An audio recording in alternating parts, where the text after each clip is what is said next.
நேத்தோ அதுக்கு முந்தைய நாளோ நான் தூங்க போனப்போ என் முதுகு ரொம்ப பிடிச்சிக்கிச்சு. சுத்தமாக அசையவே முடியல. தலையணையில் வச்சு படுக்கிறது கூட அவ்வளவு கஷ்டமாக இருந்தது. இந்த இடம் அப்படியே உறைஞ்சு போச்சு.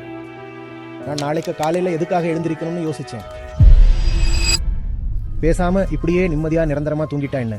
அடுத்த நாள் முடிக்கிறதுல என்ன பயன் இருக்க போகுது? இந்த கேள்வியை நான் அடிக்கடி என்னையே கேட்டுப்பேன். நாளைக்கு நான் ஏன் எழும்பணும்? ஆனால் அப்புறம் இந்த பாட்டு தான் அதுக்கான பதிலாக அமையுது. फलक पे जितने सितारे हो वो भी शर्माए, देने वाले मुझे इतना जिंदगी दे दे, हम उठाने के लिए मैं तो जिए जाऊंगा. பார்த்தீங்களா? ஸோ ஆன்மீகங்கிறது உண்மையிலேயே ஒரு ரத்த விளையாட்டு. உள்ளுக்குள்ளே நடக்கிற ரத்த களரியை உங்களால் ரசிக்க முடியணும். நீங்கள் ஒரு மாதிரி நக்கலாக சிரிச்சுக்கிட்டே பாடுறீங்க.